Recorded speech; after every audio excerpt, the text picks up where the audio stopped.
The Serpent Nebula. I was calling it the Widow Nebula. Whoops. The Citadel is surrounded by a blue-tinted reflection nebula. The light of the nebula is actually light from the Citadel, scattered and reflected back at the station. At first, the Serpent Nebula was assumed to be made of microscopic construction debris. Prevailing theory holds that the Protheans used molecular nanotechnology to manufacture the incredibly durable materials used in the Citadel, but unlike other nebulae, the Serpent does not dissipate over time. Therefore, it must be replenished constantly. The current popular theory is that the non-recyclable waste collected by the Citadel's keepers is somehow rendered down to the atomic or molecular level and ejected into the cloud. Okay, so it's not in the early stages of development, like I said before. It's actually just being replenished constantly by the keepers, potentially. That's an interesting way to do it. I wonder why. Let's find out. The thick nebula presents a navigation hazard. Well, that's not good. That's probably not telling us why.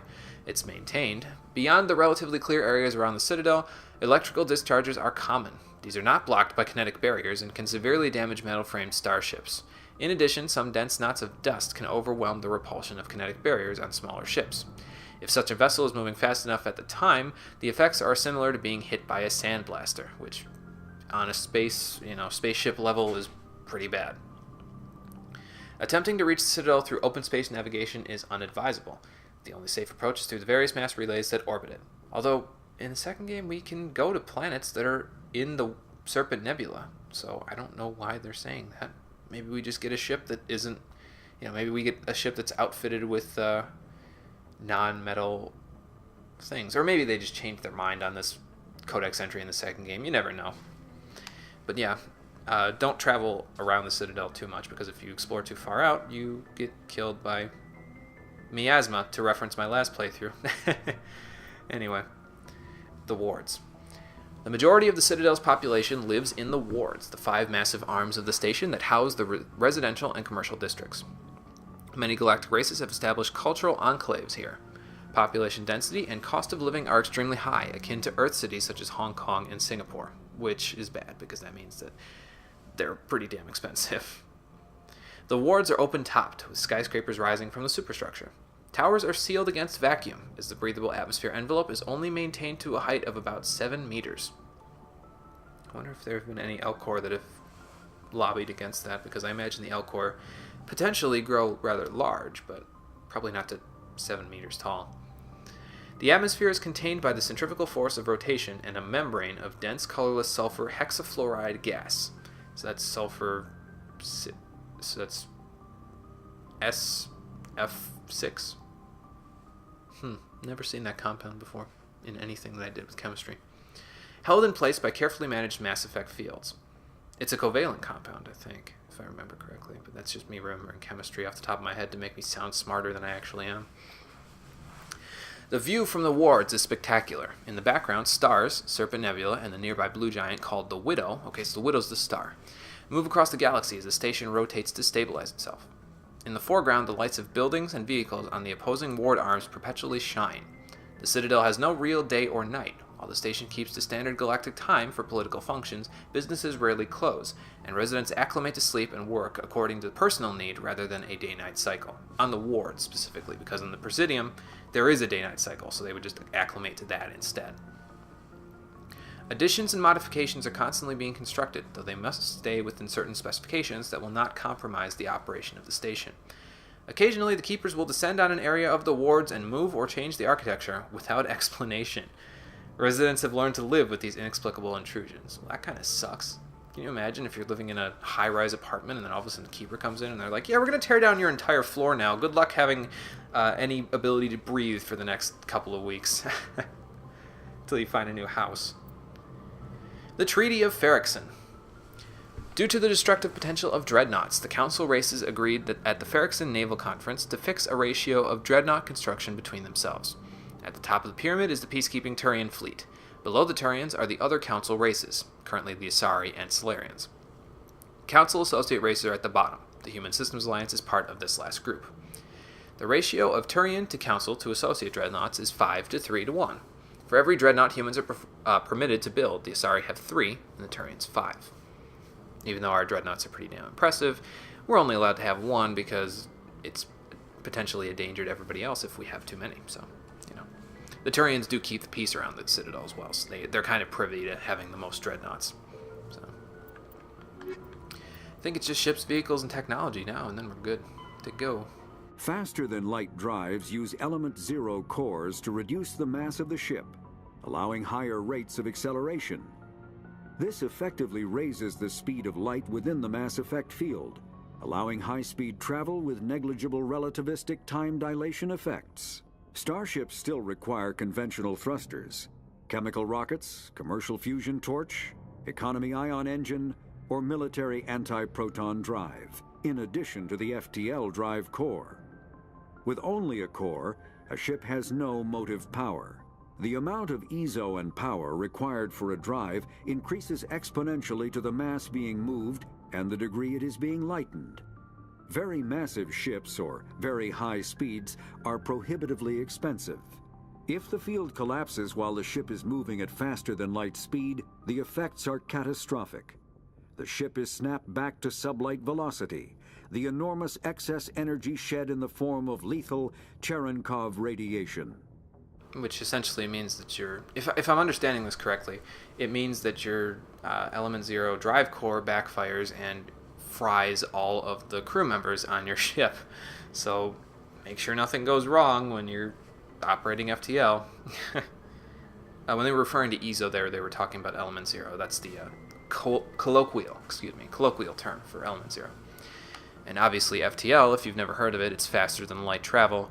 Basically what happens in faster than light, because of the concept of relative physics, the fastest thing in the universe is light, and it travels at a fixed speed. You can't pass the speed that light travels. If you travel faster than light, what actually happens is that time dilates around you. So you can surpass the fixed speed of light. I'm not saying you can't do that, but you can't do that under the current concept of time. If you pass the speed of light, like an FTL-driven ship does, time actually slows down around you relative to the amount of speed you pass light at. So basically, when we're jumping from system to system, we jump there really, really quickly in a very short amount of time. We have to pass through mass in order to go there, but we're faster than light, so we can pass through most mass without too many problems. Although it does bring up the whole Star Trek concept of molecular beaming, where we're basically being shot across the galaxy on a molecule by molecule level.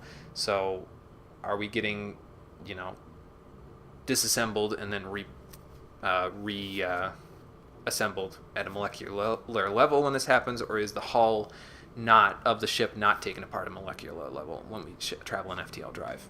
I imagine it's the latter, but we'll come back to the Star Trek molecular beaming thing later, because I think it's going to be important later if I remember right. Military ship classifications. Larger warships are generally classified in one of 4 weights. Frigates are small, fast ships used for scouting and screening of larger vessels. Frigates often operate in wolf pack flotillas. Cruisers are middleweight combatants, faster than dreadnoughts and more heavily armed than frigates. Cruisers are the standard patrol unit and often lead frigate flotillas. Dreadnoughts are kilometer-long capital ships mounting heavy, long-range firepower. They are only deployed for the most vital missions. Carriers are dreadnought-sized vessels that also carry large numbers of fighters. Smaller vessels are almost exclusively used in a support role to the warships during combat. Fighters are one-man craft used to perform close-range attacks on enemy ships. Interceptors are one-man craft optimized for destroying opposing fighters. As we'll find out in a second here, the Normandy is a frigate-class unit. I didn't talk about it when we talked about the Batarians for the Skyllian Blitz thing, but according to the Mass Effect wiki, Shepard was present in the Skyllian Blitz, even if she doesn't have the war hero background. So if that's actually the case, that was why I was saying, yeah, I was at the Blitz before and we kept the pirate thing from jumping to FTL. The reason for that was because I read it on the Mass Effect wiki. If that's not true, then whatever, she was still at the Skyllian Blitz. She just wasn't, it was accredited as a part of her acceptance as an N7 unit. Whatever. But in that particular battle, she was a member of a fighter group that was deployed in order to damage the hull of a Batarian pirate ship enough so that it would be unable to make it to the FTL through a mass relay. the Batarian, I'm going to say it was a no, not cruiser. Yeah, cruiser. Batarian cruiser. Was then taken into custody by the council, and then they were interrogated and tried as war criminals. So that's the whole explanation behind that. It doesn't really have any pertinence on her actual background other than the fact that she was there and it was part of her commendation, but that's just in case. I'm just covering my bases in case they mention somewhere in Mass Effect 3 that I was at the Skillian Blitz, and I don't remember if they do or not. So let's talk about the Normandy. The Normandy is a prototype starship developed by the Human Systems Alliance with the assistance of the Citadel Council. It is optimized for scouting and reconnaissance missions in unstable regions using state-of-the-art stealth technology. For most ships, the heat generated through standard operations is easily detectable against the absolute zero background of space. The Normandy, however, is able to temporarily sink this heat within the hull.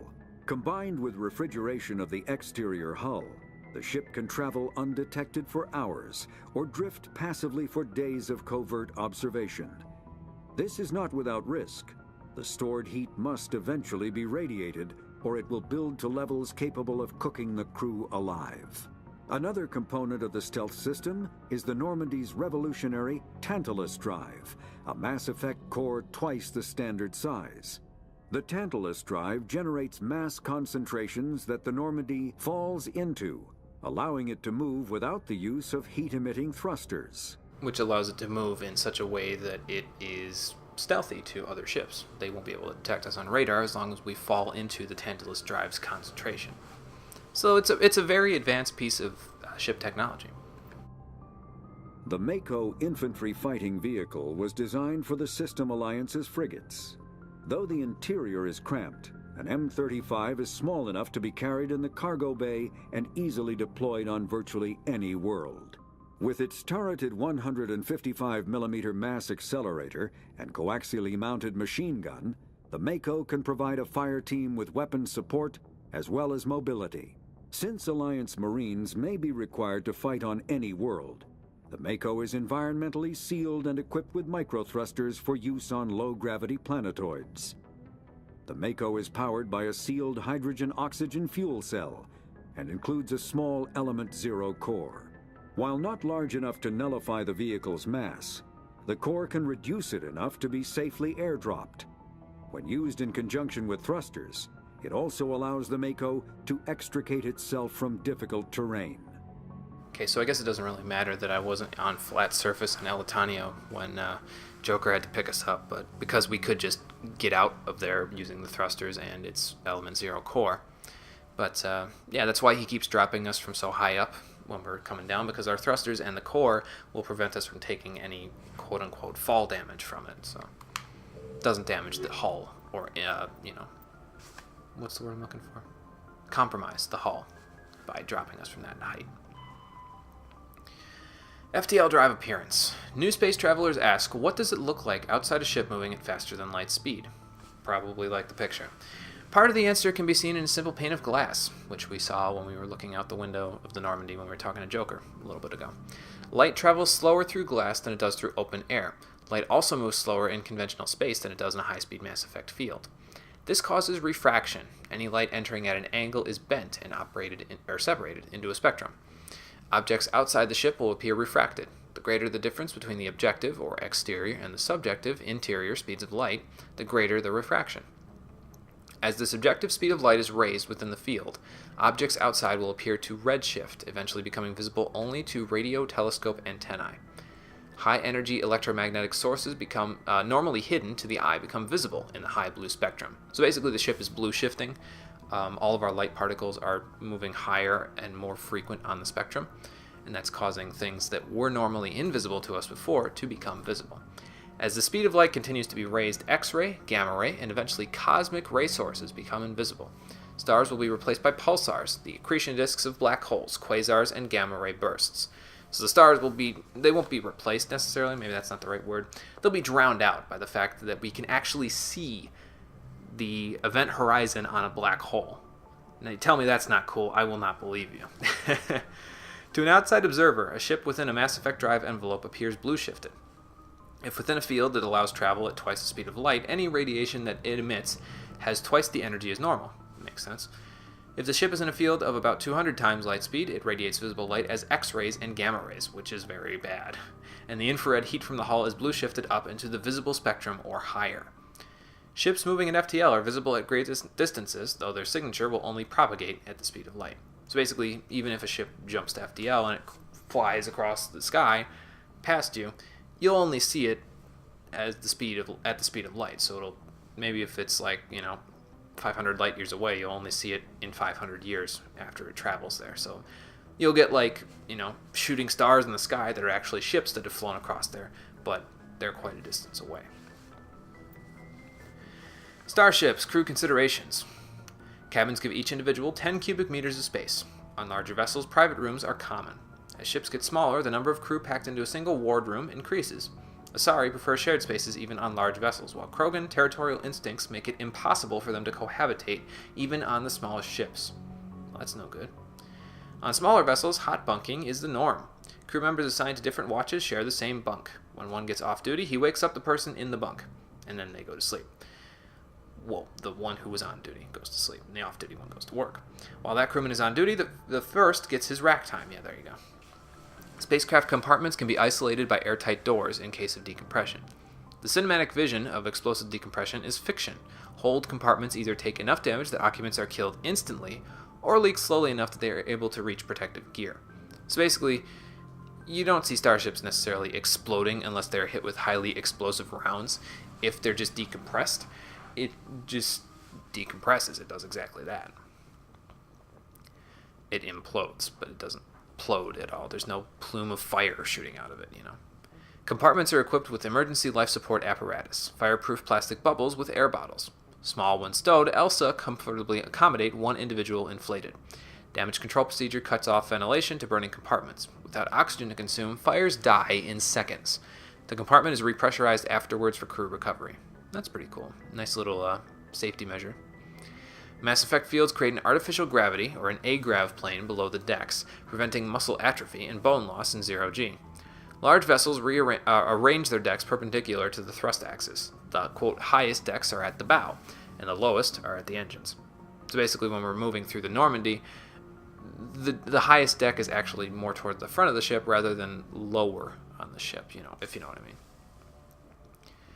Well, I guess there is a high and a low system, as they show in the second and third game, but it's less prevalent than you might think. So the highest deck is always the one where the pilot is, because that's where the bow of the ship is. It's up at the front where the pilot pilots the ship. This allows agrav to work with the inertial effects of thrust. Ships that can land arrange their decks laterally, so the crew can move about while the vessel is on the ground. Warships normally turn off their agrav systems during combat, reducing the heat generated by systems and increasing combat endurance. To provide a point of reference for navigating in 0G, floors are painted a different color from the walls and ceiling. And that's a good touch. It kind of gives you an idea of where you are if you have to unbuckle your seatbelt to get to the emergency escape pods. That's what I'm looking for. Cruisers. Cruiserweight starships are the standard combat unit encountered away from large naval bases, the, quote, poor bloody infantry of most fleets. Nimble scouting frigates have neither the punch nor the stamina to stand up to serious combat, and the mighty dreadnoughts are a strategic resource, carefully hoarded and committed to the most critical battles, so cruisers basically get all the dirty work. Cruisers perform routine independent show-the-flag patrols in settled systems and lead flotillas of frigates in small engagements, such as pirate suppression campaigns, like the Scalian Blitz, which was essentially an eviction of and a suppression campaign of a lot of pirates. Excuse me. In major fleet engagements, cruiser squadrons support the dreadnought battle line by screening their flanks against enemies, attempting to maneuver for a main gun bow shot from their vulnerable broadsides. Alliance cruisers are named after cities of Earth, so if you hear a city name in a ship name, it's a cruiser. Just keep that in mind. Dreadnought. The dreadnought is the ultimate arbiter of space warfare. Millions of tons of metal, ceramic, and polymer dedicated to the protection of firepower against an enemy vessel of like ability.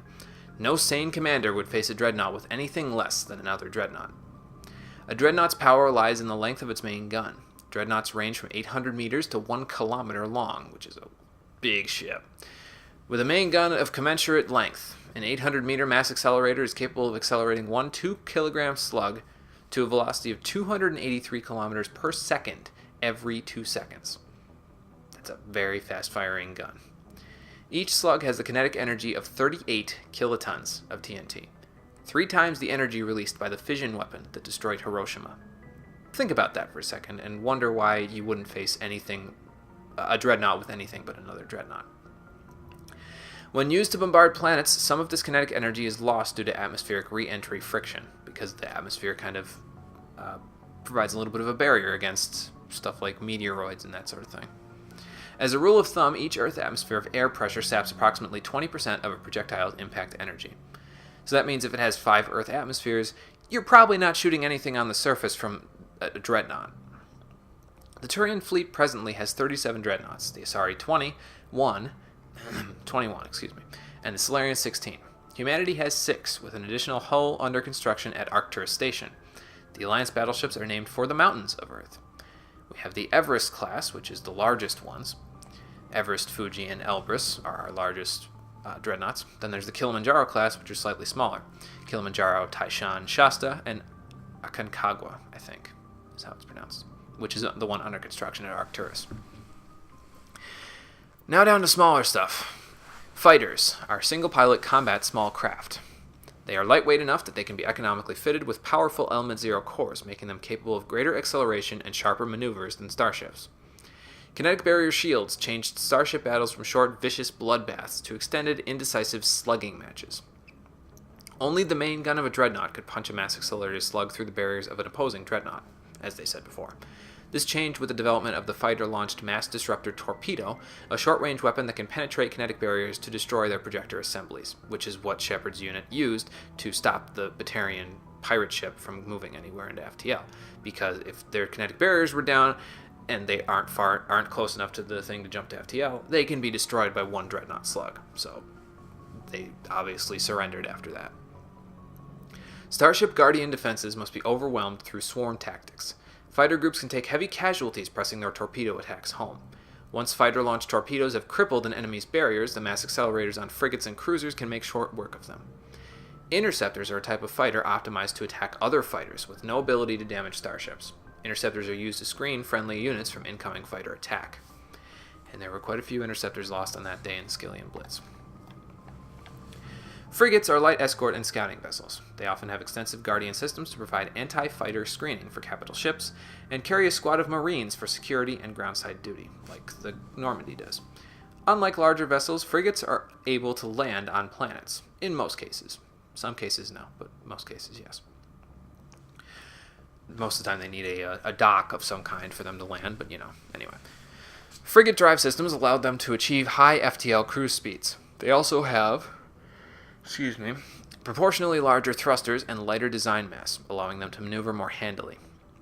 In combat, speed and maneuverability make a frigate immune to the long-range fire of larger vessels. In the time it takes projectiles to breach them, frigates are no longer where they were predicted to be. That's handy. In fleet combat, frigates are organized into, quote, wolf-pack flotillas of 4 to 6. Wolf-packs speed through enemy formations, hunting enemy vessels whose kinetic barriers have been taken down by fighter-launched disruptor torpedoes. The Wolf-pack circle strafes vulnerable targets, using their superior speed and maneuverability to evade return fire. Alliance frigates are named for great battles in human history. So the Normandy is named after the Battle of Normandy, which I'm not a history buff, but I'm pretty sure that was a World War II battle, wasn't it? I'm an idiot, I'm sorry. Ablative armor. A warship's kinetic barriers reduce the damage from solid objects, but can do nothing to block Guardian lasers, particle beams, and other forms of directed energy weapon.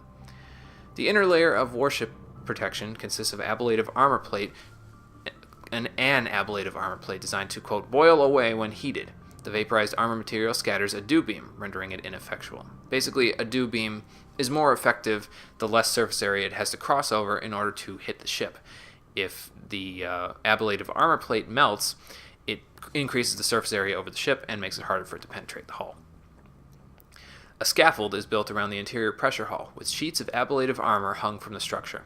Ships typically have multiple layers of armor separated by empty baffles, spaces often used for cargo storage. Cruisers, which lack the internal space to fit dedicated fighter hangars, store the shipboard fighter complement in the baffles.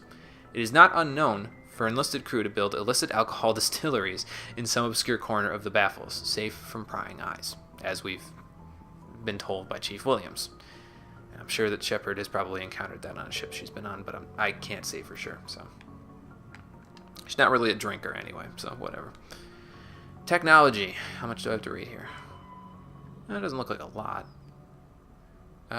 We read this one already, I think. Yeah, we read this one. Okay, communications administration. And this adds on to the original communications one. While comm buoys allow rapid transmission, there is a finite amount of bandwidth available. Given that trillions of people may be trying to pass a message through a given buoy at any one time, access to the network is parceled out on priority tiers. Which makes sense. You can't have free internet for, potentially trillions of people. That would be ridiculous. It would be really hard to commiserate with the lack of bandwidth. The Citadel Council and the Spectres have absolute priority. If they are using all the bandwidth, everyone else must wait.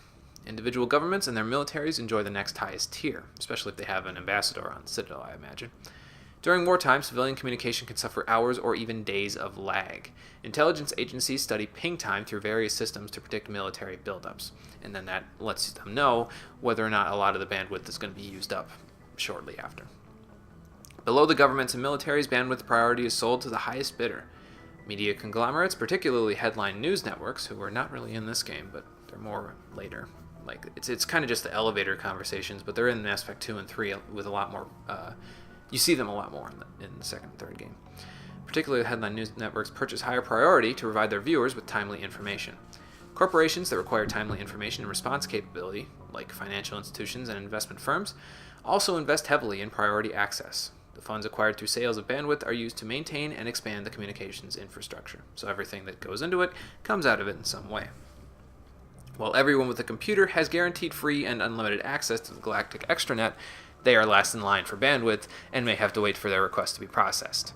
Bandwidth resale corporations use investment capital to purchase blocks of high-priority access made available by paid subscription. So unfortunately, the concept of free and unlimited internet, extranet, or whatever you want to call it, if we start doing galactic travel like this, isn't really a thing that's ever going to happen based on this game's interpretation of galactic travel. So it's unfortunate, but, well, you do what you gotta do, I guess. Corporations gotta make money, even on a galactic scale. The standard credit was established by the Citadel's Unified Banking Act, which was enacted by the Volus, as the currency of interstellar trade. The credit has a managed floating exchange rate, calculated in real time by the central bank to maintain the average value of all participating currencies. Some regional currencies are worth more than a credit, and some less, but they balance out eventually, and that's why credits are used, because they're the balancing unit for all other currencies. Hard currency can be stolen or counterfeited, so electronic fund transfers are the norm. More importantly, physical transactions cannot be easily tracked, making them ideal for tax evasion or the purchase of illegal goods. So I imagine credits don't actually have a physical manifestation of some kind. They're probably just electronic units of some kind that let you exchange things. And they have monetary value, obviously. When the Alliance joined the Citadel, its various national treasuries were linked into the credit network. A human with a bank account of Mexican pesos, Japanese yen, or Indian rupees can purchase any item priced in credits at a fair market value. All economies that participate in the credit network are required to price items in both local currency and credits. So that way, when you're paying for it, if you pay for it in local currency, you're not getting screwed. So, and I'm done reading, thank God. Now we can just let the narrator or the Codex VI do it. What do we have in technology?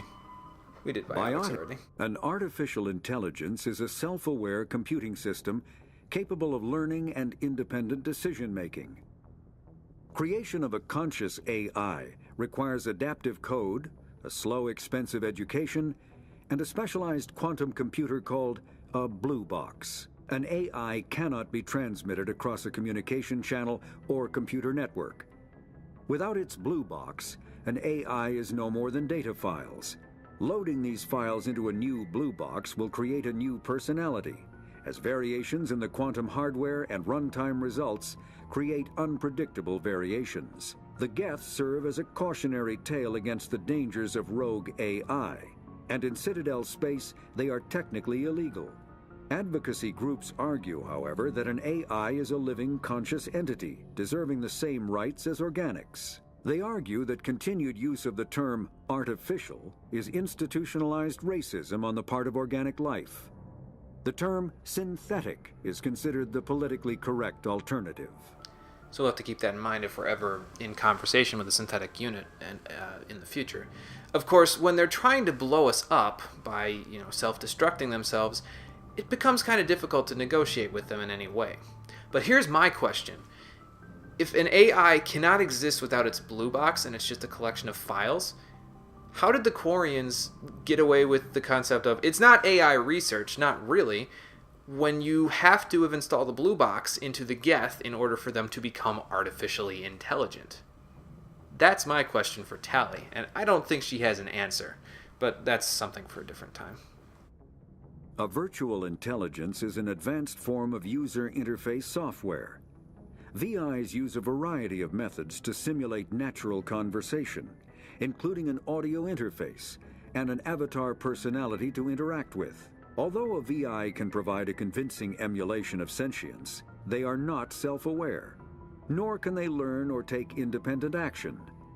VIs are used as operating systems on commercial and home computers. Minimal VI agents are also available.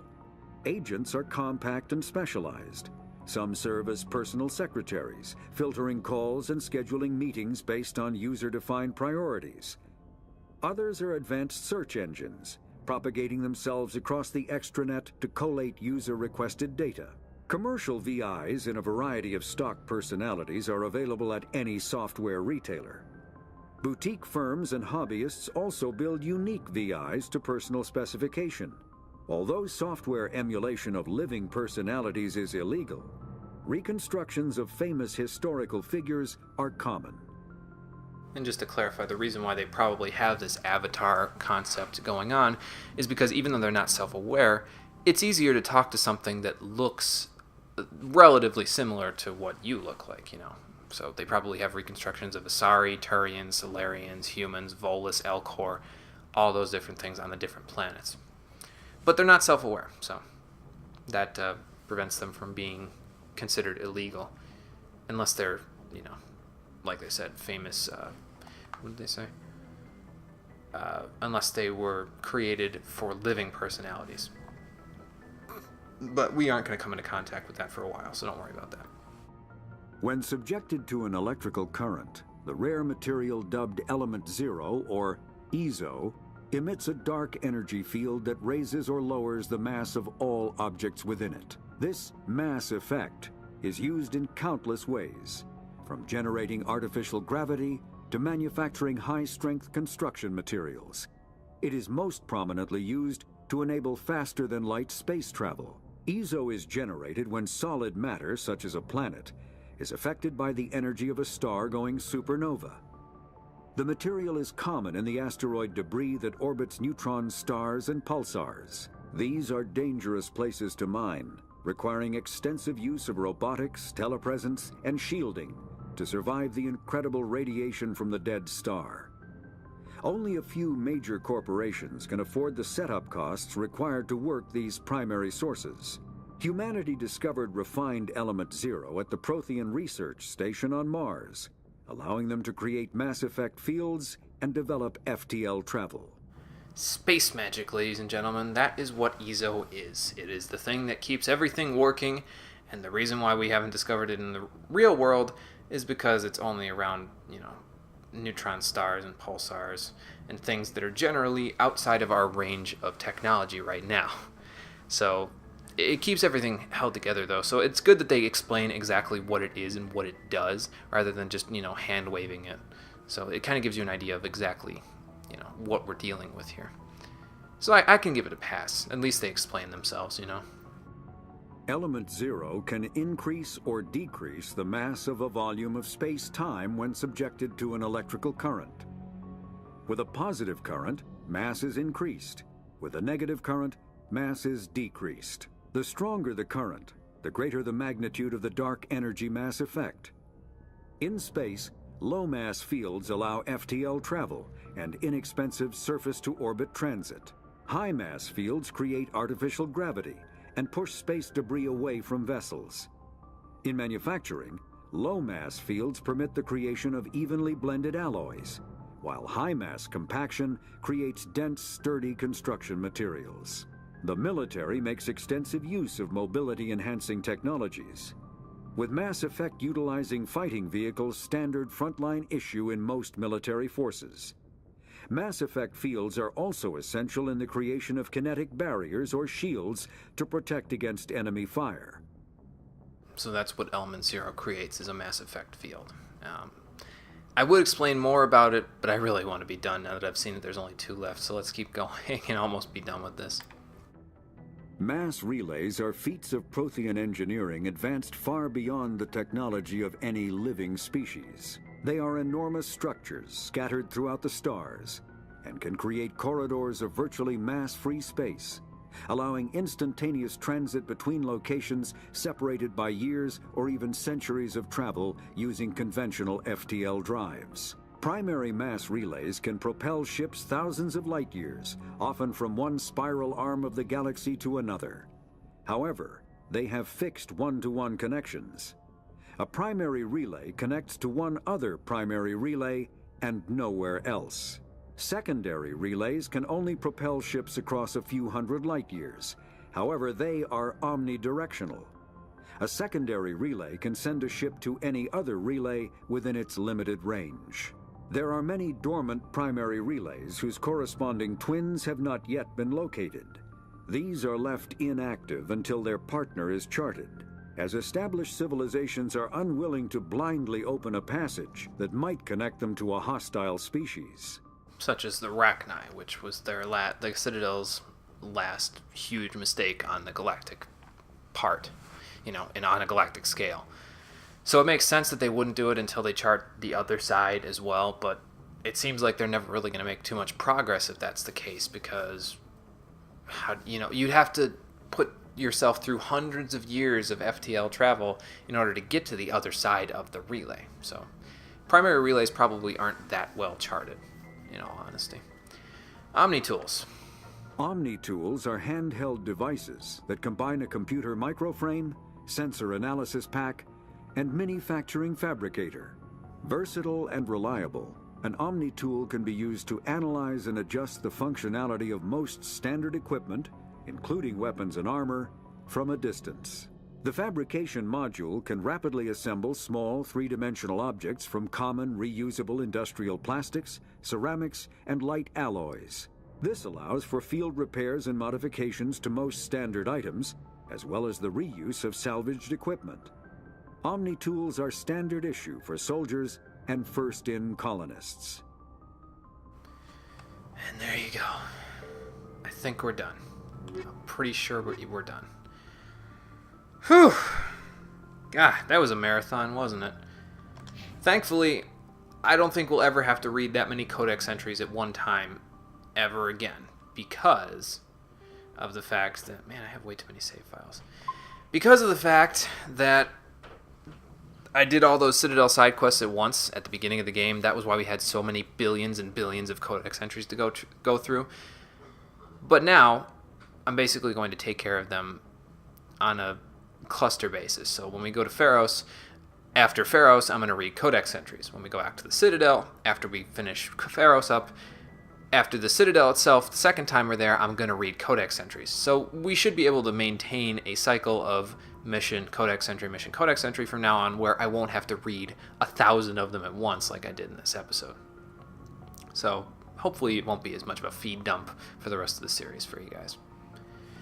But that does it for all of the Codex entries and crew conversations before we head to Pharos, which we are going to do on the next episode of Mass Effect.